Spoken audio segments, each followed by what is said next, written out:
So today we're going to be baking a carrot cake. I really need you to hear what I'm saying. Let's get started with the recipe. So first things first, we are going to prepare our tin. I have pre-cut, I'm cheating. I have pre-cut baking paper, but obviously if you don't, just cut your baking paper to fit the bottom of your tin. I'm just gonna use some margarine to grease the sides and the bottom of my tin, okay? And then you want to pop your baking paper into the tin. And I'm also just gonna, because they are from Poundland, I'm gonna grease the grease-proof paper as well, because you never know. Right, so once you feel like your tin is sufficiently greased up, like so, you can set that aside. To find out how much is 175 grams of carrots, obviously you need a scale. And then put your scale on, and then just bob your carrots straight on to the scale. So that's 138, and then that is 176. So you know it's pretty much bang on. By the time I top and tail them, that 1 gram will probably be a bit less than what I need, but it's fine. So a few grams above or below is absolutely fine. So that's 2 and a small carrot for me. Yeah, we're gonna peel the carrot. Okay, carrots, not just one carrot. We're gonna peel all our carrots. So peel your carrots first. You're going to cut the top bit off, so you know just this bit that has the, I don't know what you call it, the top bit, and also a little bit of the bottom bit off as well. So you top and tail them, and then I'm going to use the big side of my grater, okay, the chunky side, and you just want to grate your carrots, okay? Right, so that's all the carrot pretty much grated. Grated carrot is going to go in there, and then zest your orange just into the same. And use the small side of your grater, and if you've got a zester, that's even better, just to zest the orange part of your orange. Try not to get any of the white flesh in. So the best way to do that is kind of like scrape it a couple of times, rotate it, scrape it, rotate it, and just get the zest of the whole orange off. So I pretty much zested the whole orange. As you can see, I've got all of the zest off that I could. And that's in my bowl here. I think some of it's like in the grater, so I'm just going to take it out and just bung it into my bowl with my carrots. The next step is we're going to preheat our oven now. So we're going to put it on at 160 fan. 160 fan if you have a fan assisted oven.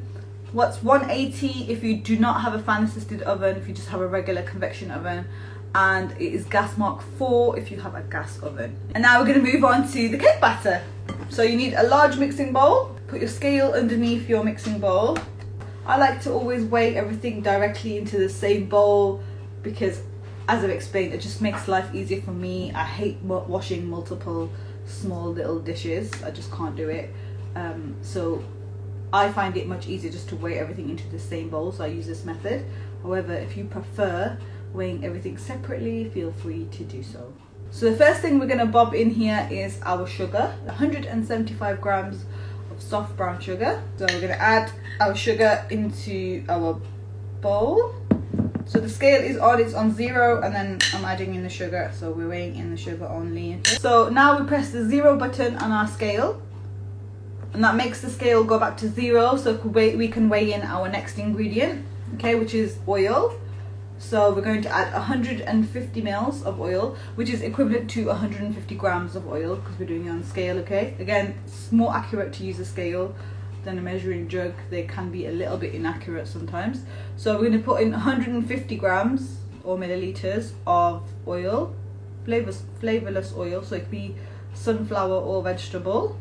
And to that, we're going to crack in 2 large eggs. Again, if you're worried about getting shelling or you know you're not sure about your eggs, you can always crack them into a separate bowl first and then bob them in. And you could absolutely whisk this by hand if you want to, and you've got the strength to, but I'm just going to use a regular electric mixer. We're going to whisk this together until it's nice and fluffy and aerated, okay?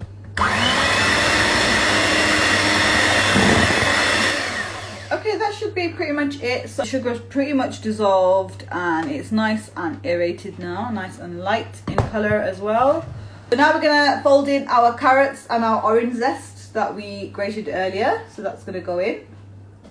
So you could use a spatula to fold it in, or you can just use your mixer on a low and just mix that until it's combined, okay? So bring your scale back again and put that underneath your bowl. Scale on. Make sure the scale is on 0 before you start weighing in your ingredients. So 175 grams of self-raising flour. Okay, so teaspoon of baking powder level 1, that goes into. Now I'm going to spice it up a little bit. Cinnamon, as much or as little as you like. I like to add about a teaspoon, so a level teaspoon of cinnamon. You can add half a teaspoon if you don't like it as strong, okay? Up to you. So about half or quarter teaspoon of nutmeg, depending again on how strong you like the spice flavour to come through. So I'm going to go in with about that much, okay? And we're also going to go in with a pinch of salt. So literally just like a tiny little bit of salt. I'd say a quarter of a teaspoon, okay? That's just going to enhance the flavour of everything in there. Literally mix this in with the mixer until it's just combined. Always be careful not to over mix your cake mix once you've got flour in there, because if you develop too much gluten by mixing it in, then you're just going to end up with like a rubbery cake rather than an actual fluffy cake. So do not over mix your flour. You literally want to mix it until it's just combined, okay? So now I'm going to get a rubber spatula and I'm just going to scrape down the sides and make sure that everything is combined well. Just we do the last few folds by hand.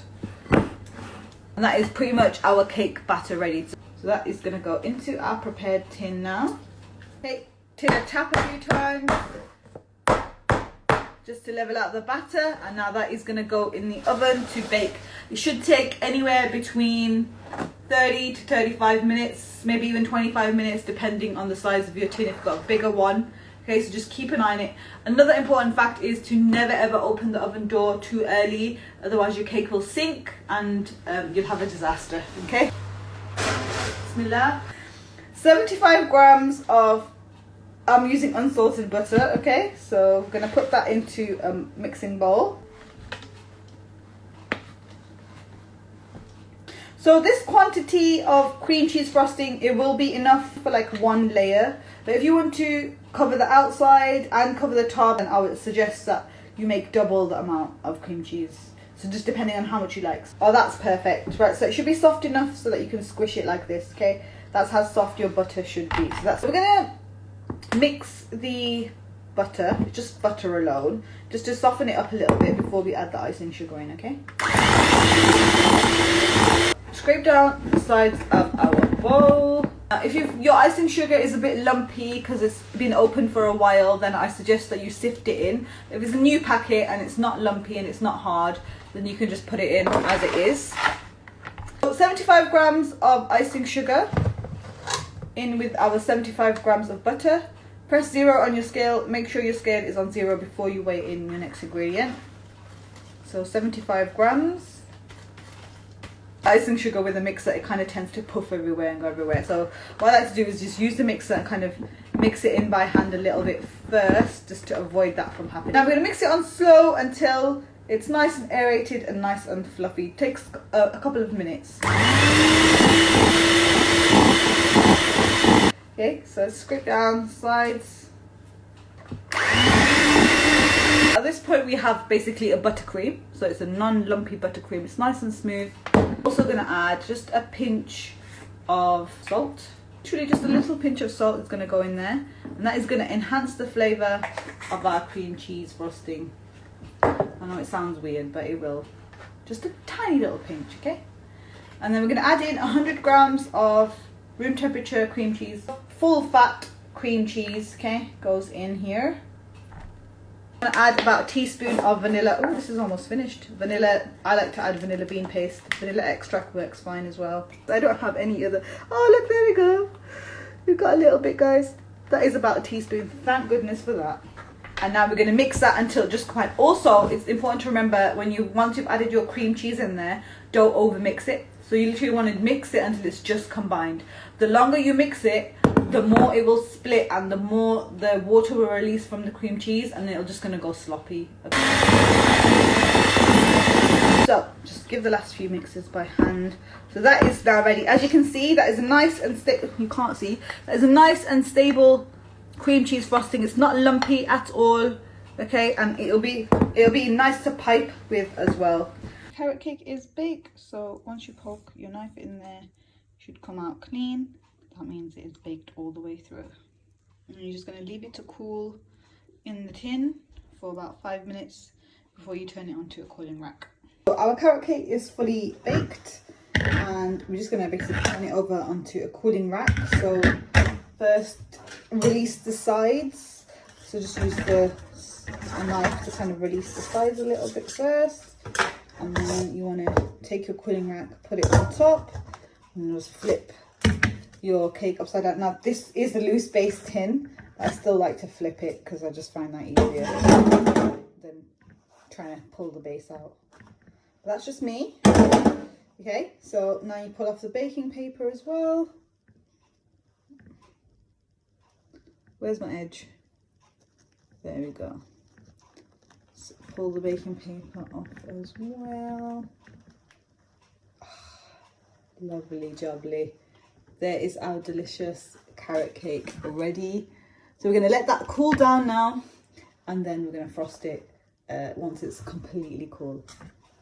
It smells gorgeous. Once it's cooled, you can decorate it with the cream cheese however you want. I just kind of slapped majority of my cream cheese onto the top and just smoothed it out with an offset spatula. You can use the back of a spoon, a knife, whatever you have. It doesn't have to be really neat. I really don't mind the rustic look sometimes. And then whatever was left, I just bobbed it in a piping bag with a 1M tip and then piped some swirls all around the sides. And then I did have some fondant at home, so then I decided to make these little cute mini carrots to bob on top of the cake just to make it look extra cute. But obviously you can just leave that out. You can decorate it however you want, and that is the finished cake. I think it looks absolutely adorable. And obviously I had to show you a slice, so here I am cutting into the cake, and my daughter was keeping me company in the background. Gosh guys, this cake was absolutely delicious. I shared it with some friends later and it was lush. Thank you so much everybody who joined me. Take care of yourselves, take care of your families. Assalamu alaikum wa rahmatullahi wa barakatuhu. Take care guys, bye.